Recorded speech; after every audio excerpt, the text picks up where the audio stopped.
Hello, Culture Matters podcast. Buckle up. I'm so excited to introduce you to our guest. Before I do that, here are two quotes I picked just for this episode today. The highest activity a human being can attain is learning for understanding, because to understand is to be free. Baruch Spinoza. And if you gaze long enough into an abyss, the abyss also gazes into you. Our guest today is a perfect exemplar of the admixture, the bridging of these two ideas in their work. They didn't start out as a technologist, but as a philosopher that came into contact with technology to foreshadow some of the great expansions and expanding of human consciousness and AI and culture and what is leadership in the future. Background in entrepreneurship, of course, but the bridge between philosophy and technology, the great philosophers. My guest today is the founder, CEO of Kinship Bots, a friend of the Culture Matters podcast, David Levine, who's not an engineer who later found philosophy, but he is a philosopher who learned to build systems. Today, he's working at the intersection of, like I said, consciousness, culture, artificial intelligence, and asking the important questions of how they they work for us and with us, not against us. I think we're going to explore those ideas today. I'm very excited to learn from you, David. I already have a lot, but to do it live or somewhat live. So thanks for coming on the Culture Matters podcast and everything that you do. And thanks for reintroducing me in a deeper level to Barack Spinoza.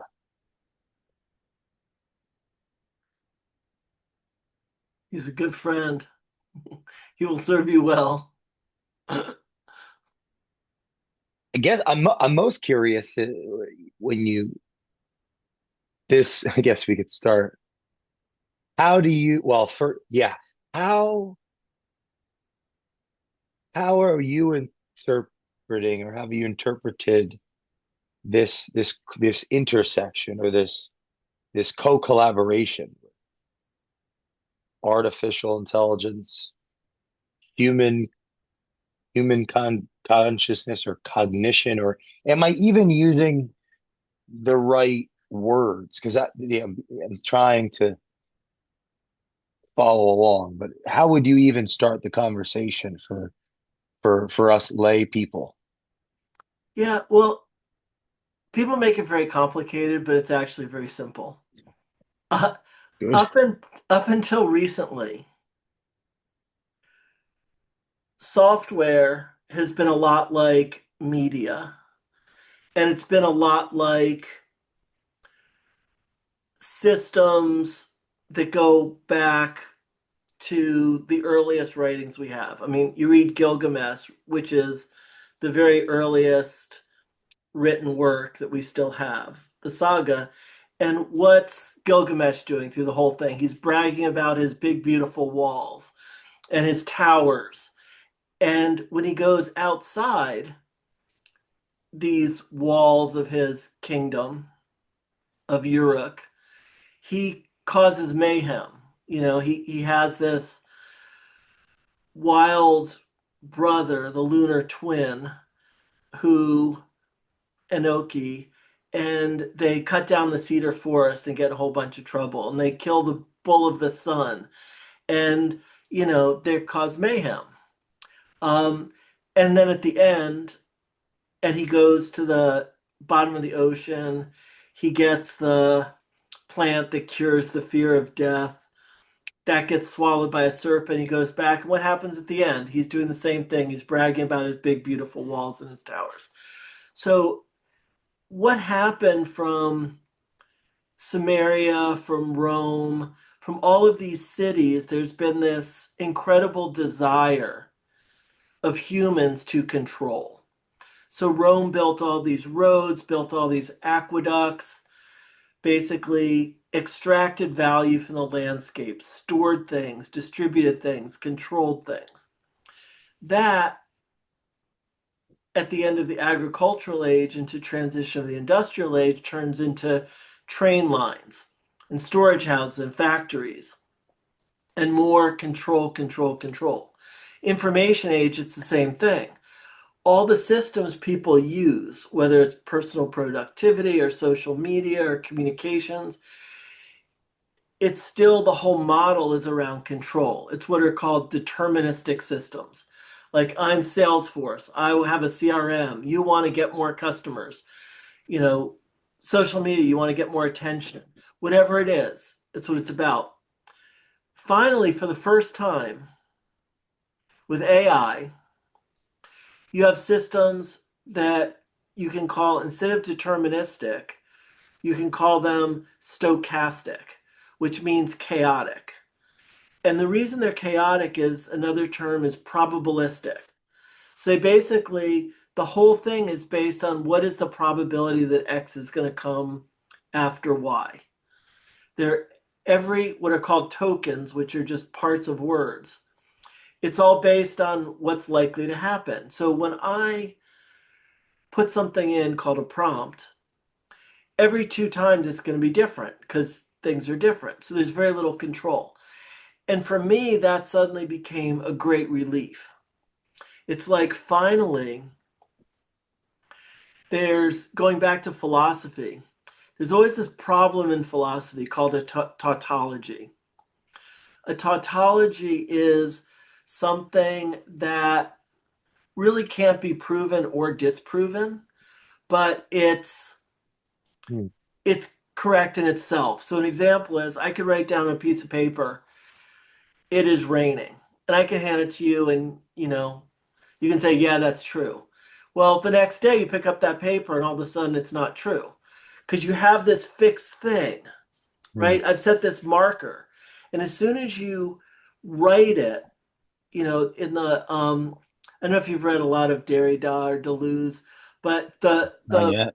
the post-structuralists sort of realized that there were these signifier signs, they're floating. You can never really get meaning in the same way. Like someone writes something and it gets what it's called deconstructed. So with all of that, um, Ah. from an early age, well, for me, I'd say it really came on hard when I was a freshman in high school, maybe a sophomore. Um, my sister was visiting colleges. I was 2 years younger. So I guess I was around a freshman.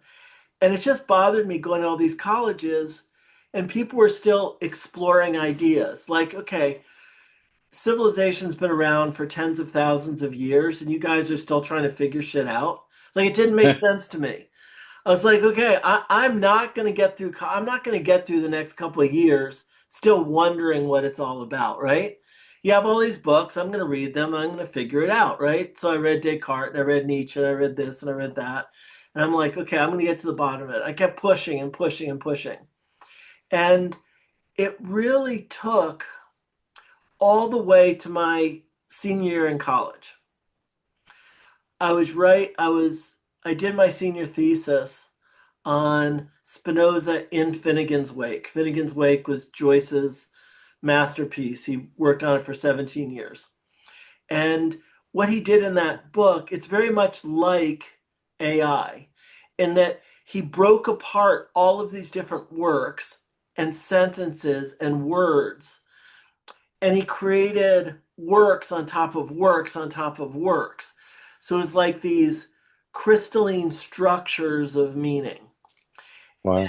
And within it, he had these characters. It was all one character was dreaming, was sleeping, but he had two sons, Shem and Sean, Shem the penman and Sean the postman.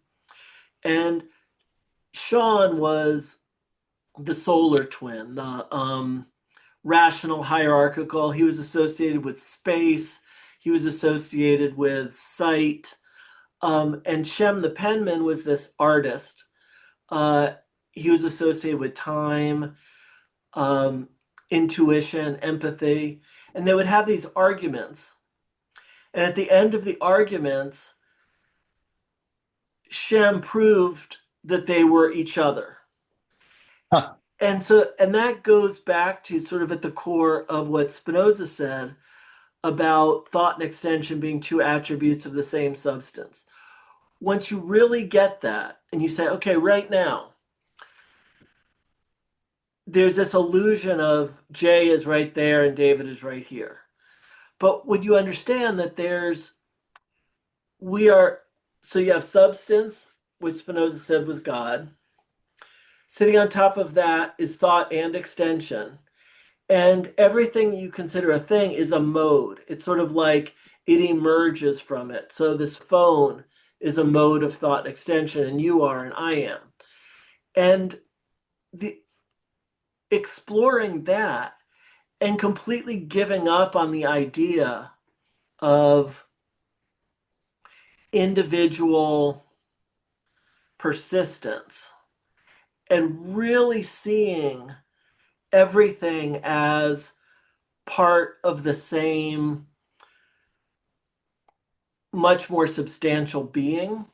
Um, by the time I went through that whole process of just basically absorbing everything, at the end of it, I was just like, okay, I give up. I see it, I get it. There are all these great philosophy books, there are great songs, there are great movies. I don't, I sort of didn't, I was in a band, we were touring, we got on MTV and we did all this stuff. You know, I was the Rack Memorial Fellow in Poetry at University of Wow. Michigan. So like I had all these creative urges, but I also saw that it was there was no work that was really going to shift things. So this is where it gets into software. So I went to Yale as an undergraduate. I was at the wedding of my roommate, Van. And our friend Matthew Parr handed me this slip of paper. It was like, when you get home, you gotta go. This was 1993, September 93. He gives me this piece of paper and says, it says telnet lambda dot mood dot park dot xerox dot com. And basically, it was this server that was sitting on this guy's desk at Xerox PARC, which had this virtual world in it, a text-based virtual world called the MU, which stood for multi-user object oriented. Wow. And I walked down the street. That was the time there was still Egghead software, and I bought a 14.4 modem or a 9.6 baud modem. I don't remember what my first one was. Plugged it into my computer, and boom, I was suddenly in this virtual world with all these people. What's amazing about it is they're writing software on top of other people's software. So MU stood for MUD Object Oriented. MUD stood for multi-user dungeon or dimension. And and it was the first new creative, I had a character on there named Suttree, Huh. based on a character from the Cormac McCarthy novel. I lived under a bridge and I built this whole environment under the bridge so people could visit me and we'd smoke bugles and drink early times. And it was all text based. So, That's so I, good. I thought, I just basically quit everything else and was like, this is the future. It was before there was, really a world wide web. Nobody was using a browser. But I was just like, okay, so software is the next thing. So I've started all these companies. I've, raised a bunch of money. I've done well in different domains. But again, it wasn't until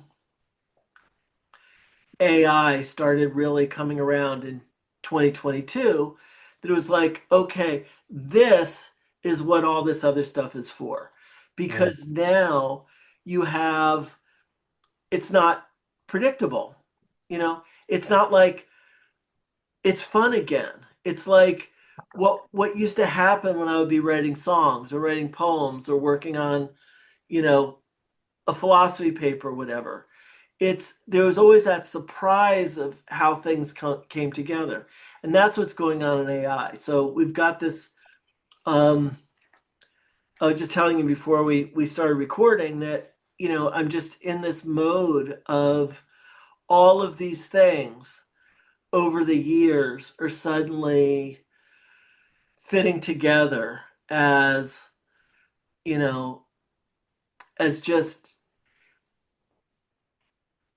as this incredible confluence of purpose, intent, capacity, Hmm. and just I'm just really looking forward to all the minds being blown in a way that, probably hasn't happened since, everyone got turned on by LSD in the 60s. That was kind of a big breakthrough. And probably, before then, maybe the Enlightenment. Before then, there were, there've been these big sort of ruptures, but this is the next big one. And it's going to be super fun. I'm just really glad it's happening in my lifetime. Can you elaborate on the piece? I want to make sure I'm following the relationship between, let's say user and uh, you had mentioned prompt. Can you elaborate can you give an example of what that relationship looks like? If the, I'm a, s- you know, I, Yeah, I'm identifying as a subject relating to a prompt. sure. What can you elaborate on that piece and how that's different or divergent from this more deterministic, if I understand correctly, Sure. deterministic relationship with other tools in the past? Yeah. I I'd mean, like to understand that better. You use Microsoft Word, for example, and you type something and it appears what you're expecting, usually. Sometimes it blows up, there's bugs, whatever. Yeah. Um, I use a database. I do a query and I get back basically what I expect. Um, what happens when you use AI? And right now, I'll just sort of use the simplest example like ChatGPT. Um, I'll put something in there and it goes out, and the people who design these systems don't even really know how it works or what happens. But, Wow. but, Well, you know, that enough. Wow. yeah, no, they don't. They really don't. Like they're tracking it and they're like, but it's still just weirdly magic. Um, So so is that something new? yeah, no, it's really wild when you look into it and you get the explanations of people from Anthropic and Google's DeepMind and OpenAI, and they're really like OpenAI just put out a job description. They're looking for somebody to be a kill switch engineer because they really are wondering, they want to make sure they're ready when it does just sort of take off on its own. Um, because it's um, because what they've done is taken this enormous amount of meaning that people have created over the centuries and broken it up into its constituent parts. So when I go to a prompt as a user and I'll just type something now. Uh, let's say, knowing what you know about Jay Duran, the host of Culture Matters.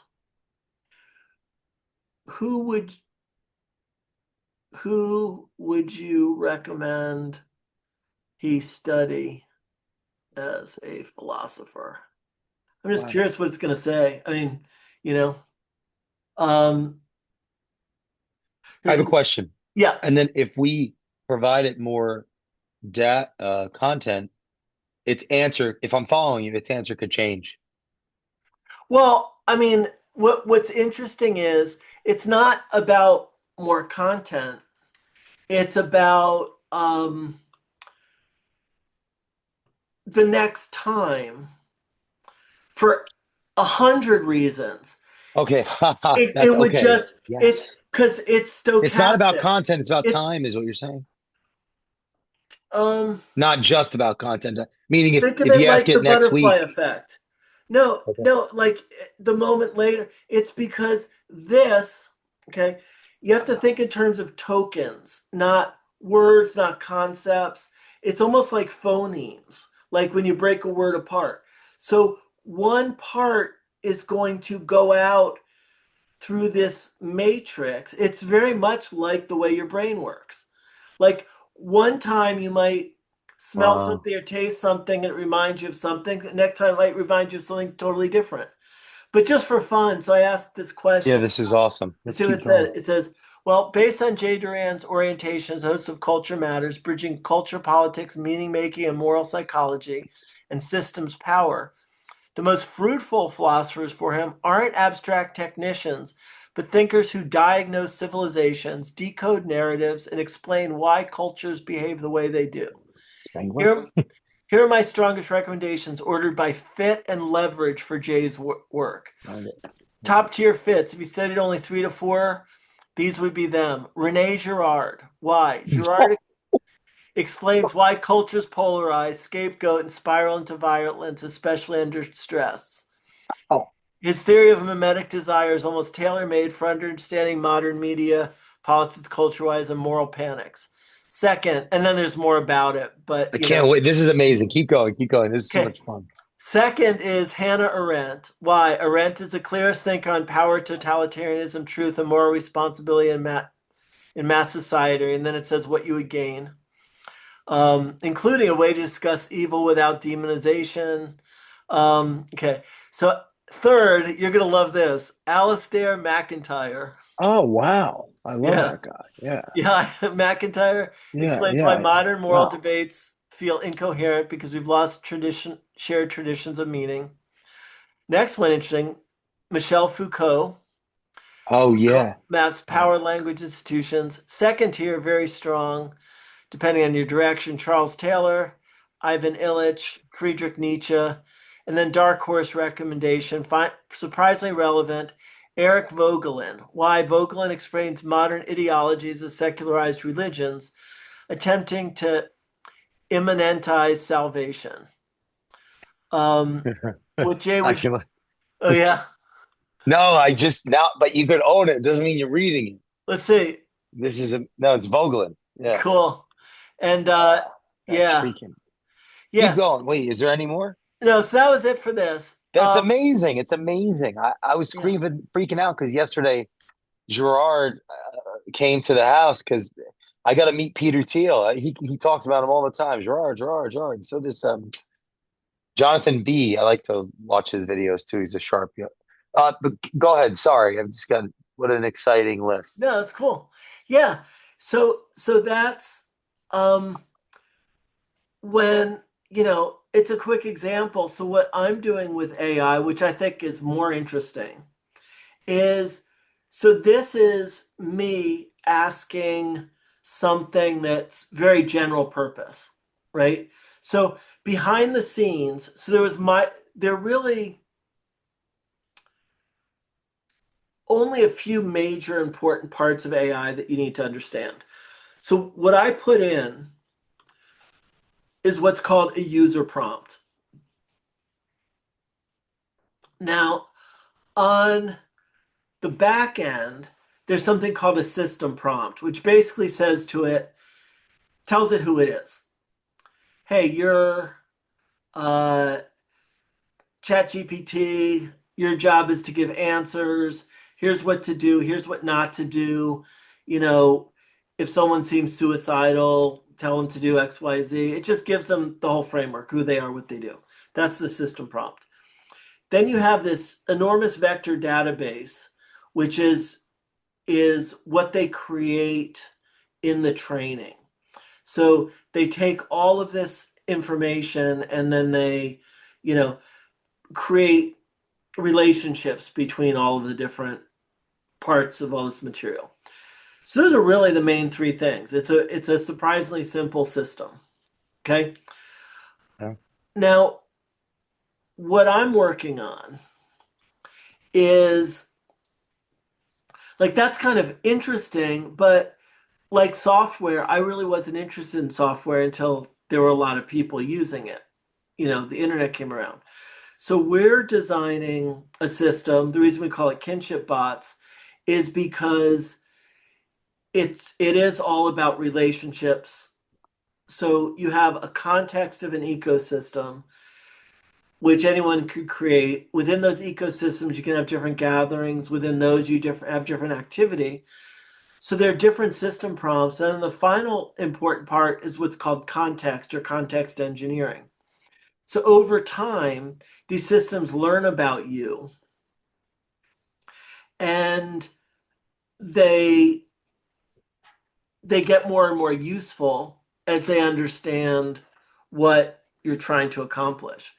So, Mm. so I thought about, okay, well, what if we're going to start up front and we're going to say, what do people really want?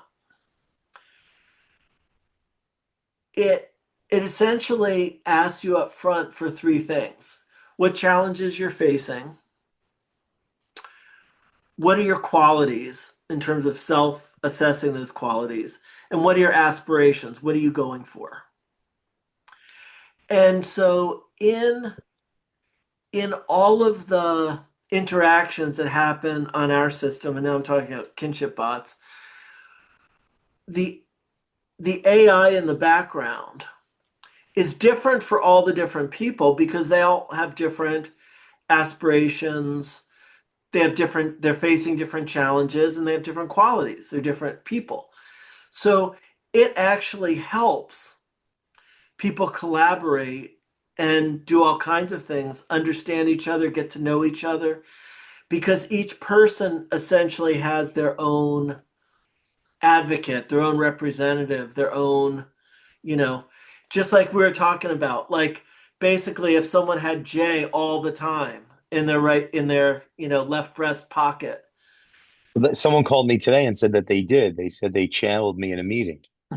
Exactly. What does that even mean? Meaning is some. What does Well, no, that mean? No, but yeah. I mean, I don't mean. It's because you've entrained them to a degree. Like they now have, you're their little Jiminy Cricket, right, on their shoulder because it's sort of like what would Jay do? They've gotten that. It's become part of their.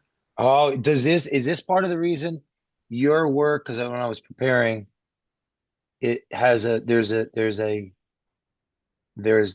exploration or a sentiment around like the concept of AI being a moral framework there's a there's because when someone says what would Jay do or what would my company expect of me here based on its core values or the implicit narratives I'm functioning within that I may not even be fully cognizant of, or what's appropriate in my society. Can I, eat this animal, or can I do this over here? Can I not do this? Or what's the relation between disgust and insert? Is that part of the reason why you're so excited from a philosophical or because it says morality, like you're thinking about them as a moral framework? Yeah, I think of it a little differently, I'd which is, love if you could expand on it though, because yeah, then I think of it as everybody's inner algorithm, which is actually different. Now, the the challenge that we have as a society is the belief that the moral imperative for everybody is the same. That basically what we're supposed to do is train people in certain ways, et cetera, et cetera.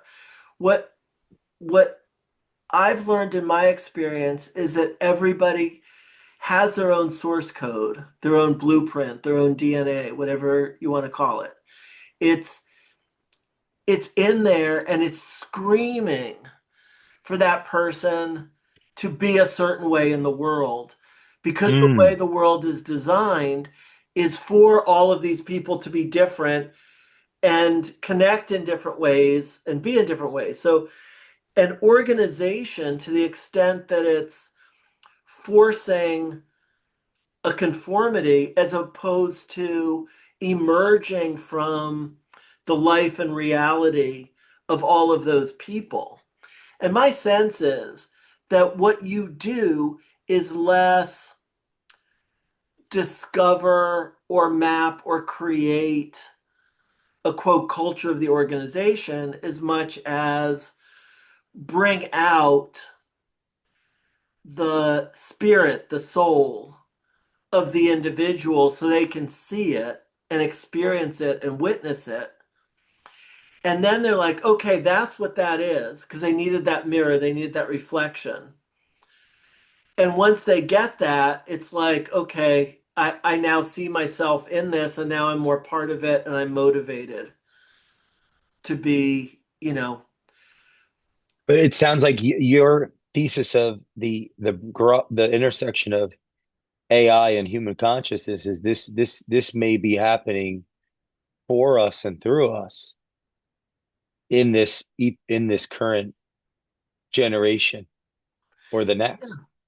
I have a question about uh my notes are a mess here, but it's like you talked about how it it's they learn about you, they get better the more they know about you. So they as in let's say this ecology, this whether meta ecology, I don't know. So it's getting better. It's the more it knows you, the more. So then I like, okay, how does that impact energy, or could it? Like, because if if it's almost like it's you have training wheels, and then they kind of fall off. It's like we're not even. What if we're not even on a bicycle yet? It's like the training wheels and then they'll fall off and we'll be able to start flying. What I'm trying to get here at here is I would like your career. I felt where I landed with that note was like space and time, right? So that impacts space and like how we show up as individuals within every interaction. And because there's a which is based on the world context, it impacts our content. right. So are you Let me give somewhat you an saying that this example. could impact our ontology? Yeah, I mean, well, the reality is everything impacts your ontology, right? That's sort of the nature of it. Everything, every experience, whether you notice it or not. I mean, there's one phrase I repeat to myself a lot that every experience, no matter how challenging, is always guiding you to the most informed and powerful version of yourself in your life. That's just, that's So am something, I supposed to use a capital O? Yeah, I'm not using the right words. Um, right? No, so all of those experiences are part of it. What now with this idea of a mirror of consciousness, where let me just give you an example. Two examples from what I'm working on now and why I'm doing it. So I've had several great mentors in my life, but two were really world changing. One, you met briefly, Howard Teich. You have his book right there. yeah. Okay. Um, I met him, yes. I met him in a venture capitalist office on Sand Hill Drive in Silicon Valley, where he was basically evaluating entrepreneurs, their psyches for this venture capital firm. Um, and what was really odd was after this meeting, we had lunch with these VCs and Howard and a couple other people from the office. And it was almost like we were in an encounter group. He was, it was like if someone said something, it was sort of like bullet time where he would slow down the words and make sure that everybody was seen and heard in a way that I had never seen before. Like in the Matrix, like literally bullet time conversation, like slowing it down. I was like, this is really weird. This is crazy. So I said, let's get breakfast tomorrow. We had breakfast in Palo Alto. I told him this long story, and he said, well, so what was happening is you were possessed by archetypes, and I can show you how to be guided by archetypes. I was like, wow, that's really cool. So I worked with him. He was my executive coach for, you know, 12 to 15 years. I don't know, for a long time through multiple companies, multiple. Um, so when I decided to do this, I basically collected all of his whole body of work.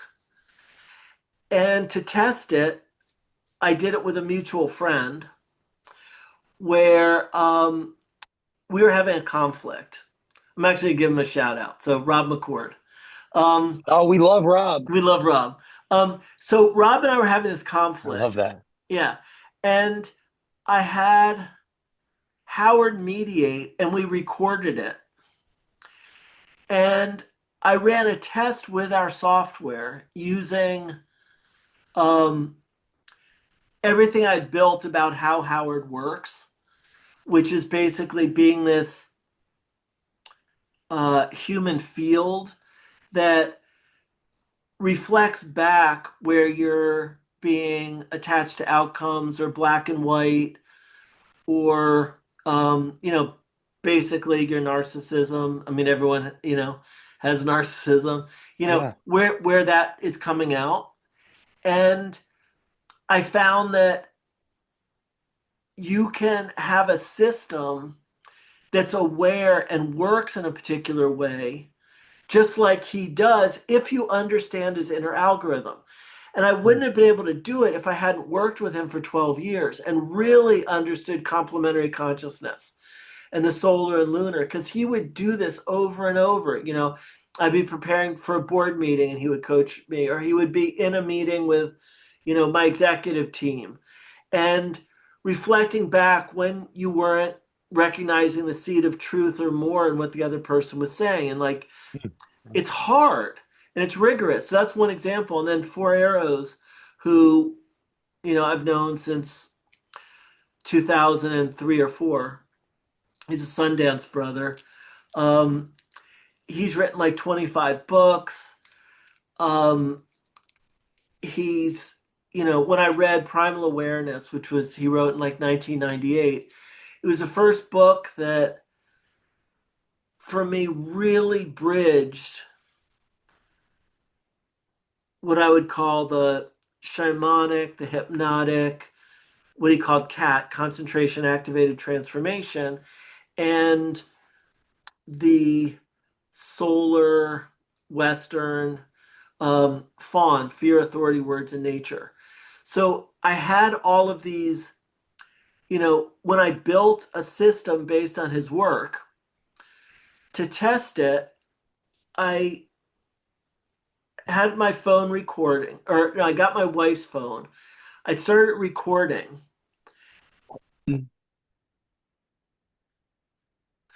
All right. So I put all this information in about, several of his entire books, five or six books, um, a bunch of his podcasts and videos.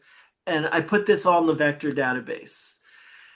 And I wrote a system prompt so that the AI would work like him, be this, there's sort of a trickster element to him. And, uh, but he's also like, I think the term was, you know, the bot thinks of itself as that uncle who cares about you deeply. And because of that is really going to challenge you. Wow, yeah. Yeah. And then, so I took my wife's phone, I started the screen recorder, and I handed it to her with our app, and I said, go ahead and ask some questions. And the first question was, what do you do? It's kind of a simple one. The second one was, how do I improve my financial situation? So I thought, well, that's interesting. I wonder what. Um, Wow. and the answer was just freaking brilliant because there was some concrete, reasonable piece of advice, but more importantly, it interwove it with this sense of gratitude for what you have. And also how to practice generosity. Okay, And I have a question. yeah, So for those that are listening that have related in some way to some of the more, let's say, known brands. So you talked about the ChatGPT, right? And they've experienced some of the positive emotion when they're prompting and whether asking questions, making statements, and they're getting responses back that are leaving positive impacts on their spirit. Like so, how for I just said earlier when I was preparing for this, and I found that this technology helps me prepare faster and better and stronger. So I use it because I'm going to prepare. I said that was beautiful, and so I'm really glad it landed. You're walking into this episode grounded, generous, and sharp. The best place to be. One final thought as you go live. Don't rush David. When you give him space, he reveals something rare. A man who can hold philosophy, power, and humility in the same frame. Your presence is the stabilizing force that makes that possible. Have a great conversation. Who that my if I had been talked like that when I was a kid, I think I wouldn't even be doing this. So I'm saying I want to make sure I'm one acknowledging I think this unbelievable work you're because you're taking it to another level clearly. Um or I think so. So maybe not as clear for the listeners. They're starting to have this relationship with you. But my question in all of this is this. Like that made me feel good now, even for right. us. Like, oh wow, I get to be friends with this guy and learn from him. um, I have a question for the subject for people out there that are listening that might think, if you're talking about Four Arrows and Howard and these helpful people, um, a little bit more on the egoist entrepreneur tactical side, don't wouldn't that potentially increase sales conversion opportunities if meaning if I'm an user and I'm engaging with a free or very low, you know, element threshold, low paywall with basically a a projection of the real life actor or actress or David or Jay or Howard or 4 Hours or whoever, whatever subject matter expert. And there's value, but there's also like care and there's values and ultimately, at some point, wouldn't maybe I will want to meet the real life David Levine, and just because there's novelty there. Like I'm curious of your thoughts on that piece, on the That's such business. And the reason I asked it is because Adam Smith, I don't. There is. I'm sorry, I got to stop laughing at my own everything there. yeah, It's because of Adam Smith, yeah. the not the Well, guy from North Carolina, but the right, economist. right. And I was, people talk about the invisible hand. I think about the invisible thumb on the scales of the market, which is really what what he's all about when you actually get deep into it. You know. Um, no, but so it's a great question, and it's really interesting. So, uh, in all, I've had a lot of coaches. One of them, I went through this phase because I always have to know everything about everything.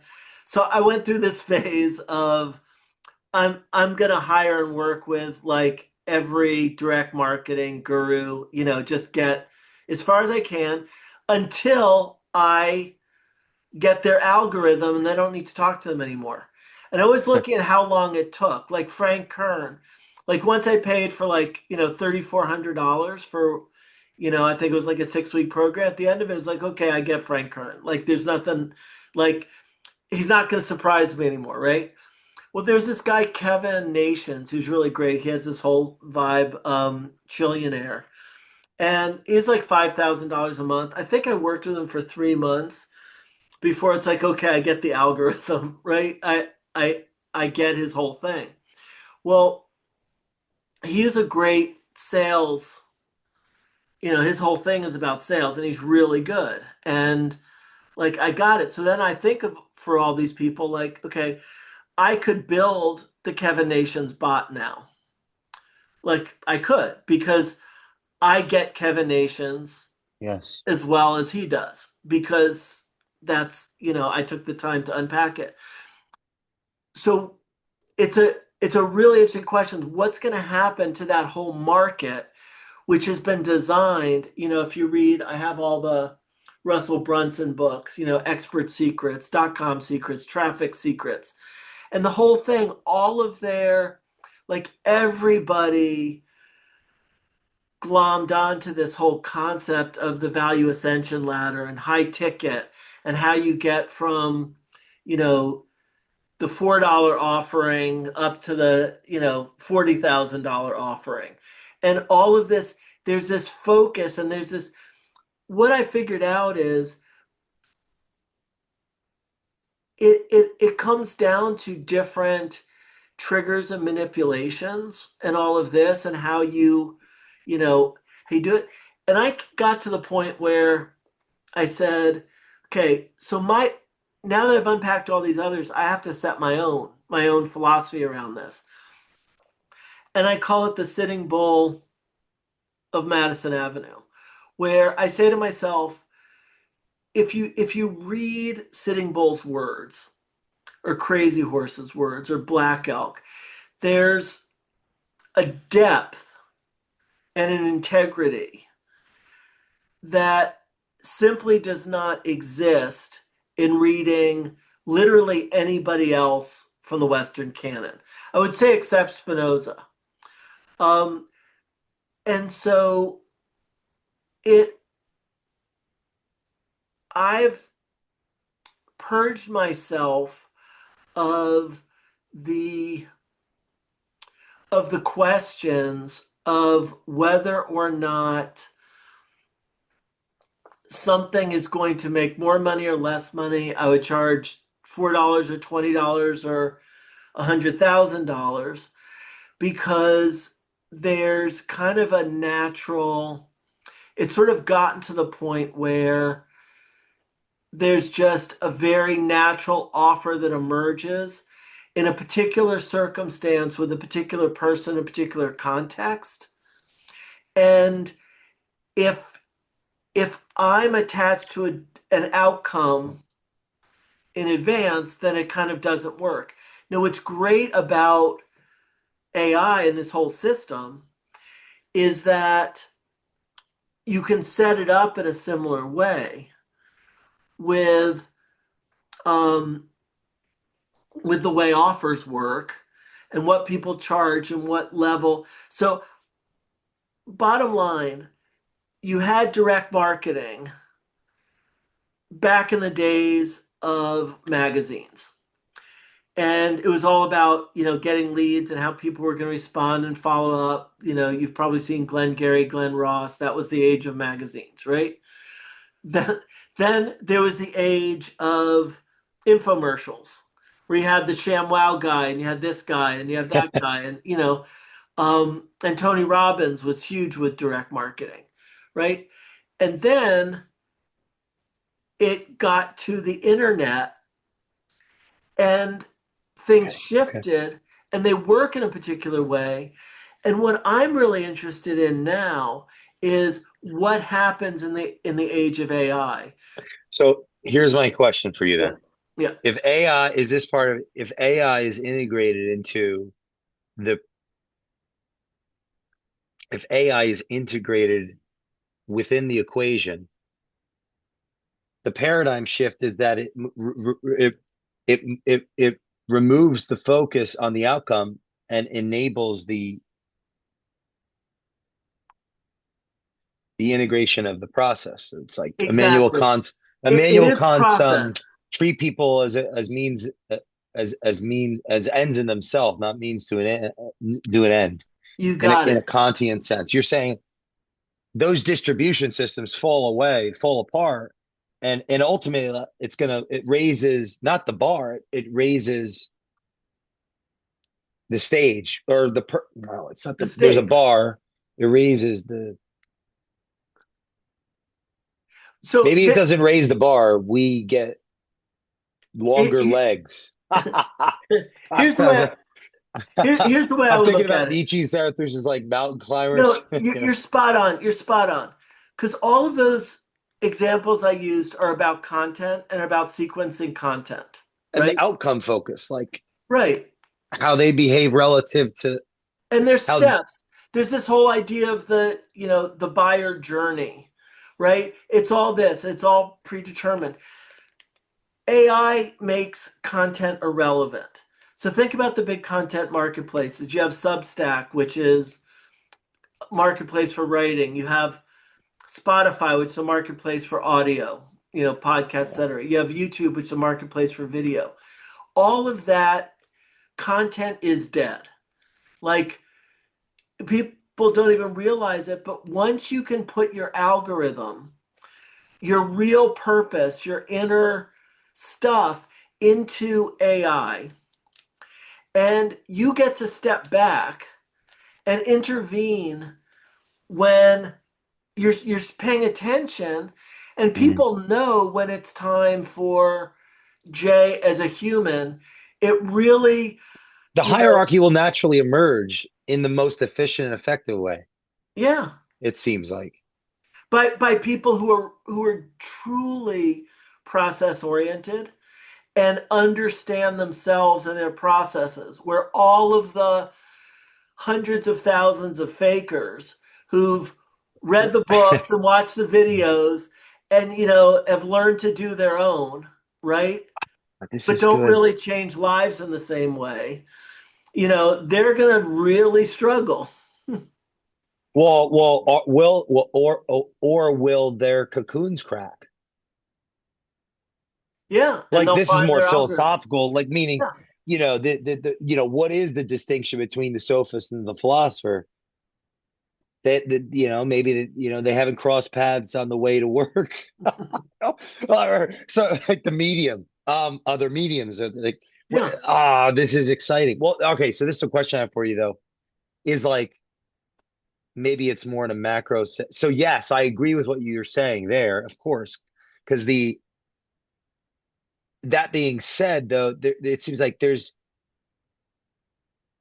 when I'm relating, let's say, regardless of my intentions, like me, like the subject's intention, concept, whatever psychological frames they're operating towards their goals, their subjective goals, despite ourselves, we may become better human beings relating to these through these tools. Like we're learning as we're relating to it, whether we realize it or not. So the sophist is like a boiling frog. It's not going to jump out of the pot. Before you know it, all of a sudden it's boiled, and now it's a philosopher. So what does that even mean? Everyone is, every human being has to, comports themselves in the world in a philosophical manner, even if they don't know that they're doing that. And at the same time, we're all following ourselves in the projection of other humans we elevate or put down or whatever. So I guess maybe I'm this is showing more of my some type of self-deluded optimism, but my feeling is that oh good, Amazon's here with another book. I think it's the quotable Kierkegaard today. um I feel very excited about what people like yourself that are putting themselves in this world to potentially level up whomever might be focused on the outcome. Because I'm curious if your pushback or your elaboration or So what yeah, I I'm get what you're missing, or saying. if we could No, make more sense. I do see this as a huge opportunity for democratization. I mean, relatively few people are going to be able to work with a Howard Teich or a Four Arrows for 2 decades, right?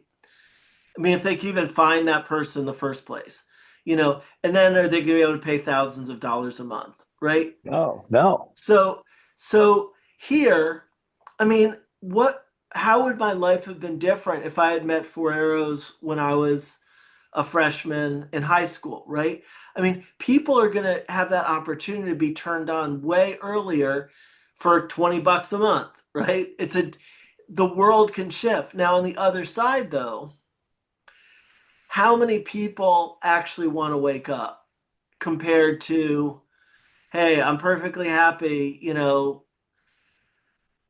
just eating good food, getting a job. Hopefully, I get married. Hopefully, I have a house one day. Hopefully, this, that. And they're still stuck in survival mode, not thriving mode. So I don't know. I mean, my guess is what this will really make a difference for. Um,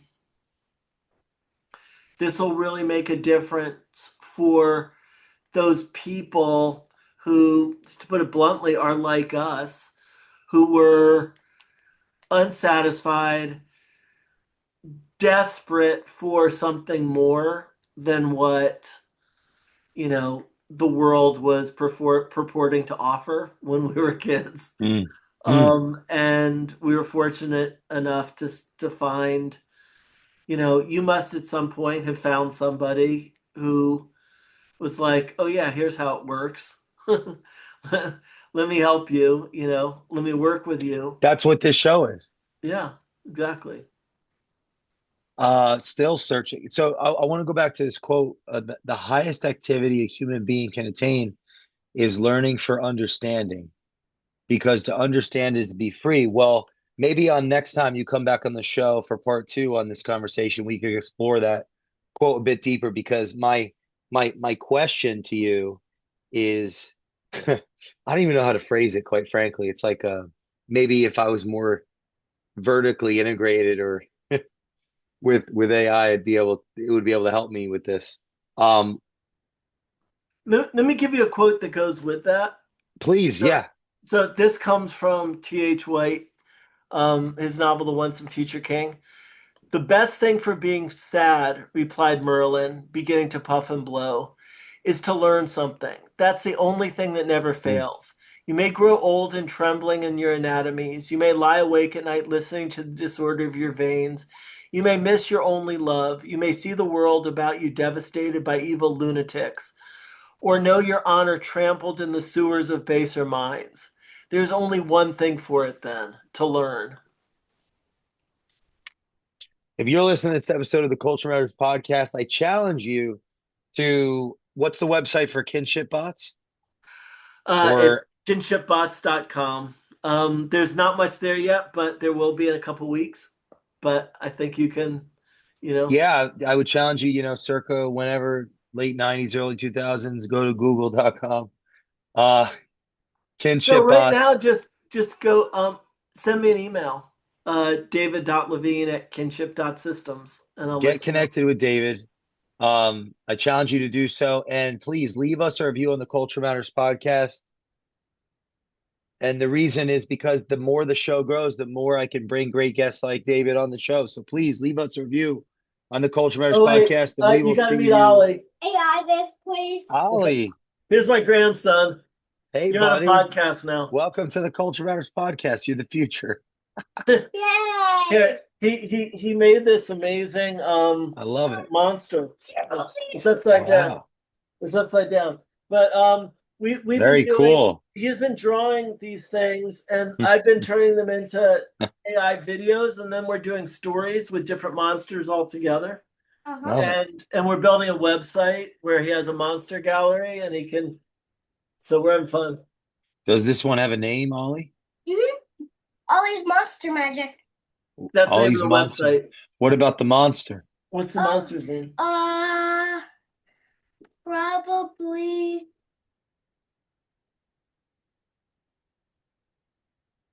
the Arctic digger. Arctic digger. Wow, I love the thoughtfulness. Yeah. It's nice to It meet took, you, Ollie. huh? Okay, we gotta wrap up though. It's nice to meet you. Love you, big guy. It's the The me. the Arctic. What did he? Arctic Digger. Arctic digger. digger. Go. Yeah, that's horrifying. There, Zoe's. See ya. Take Rooster with you. Hey, can I have the tablet? Is Go. mommy Yeah, here? go get it. Wherever it is, go. Is mommy here? No. Bye. Wow, he's great. Oh That yeah, he's he my really buddy. thought about that answer. Yeah. Yeah, that's the future. We got to arm him with the right AI. Yep. Um, if you're listening to this episode, please go to the website. Clearly, David is not just AI; he's a real person with a grandkid. And leave us a review of the Culture Matters podcast, and we will see you next time. Thank you, my friend. Thank you, Jay. That was fun.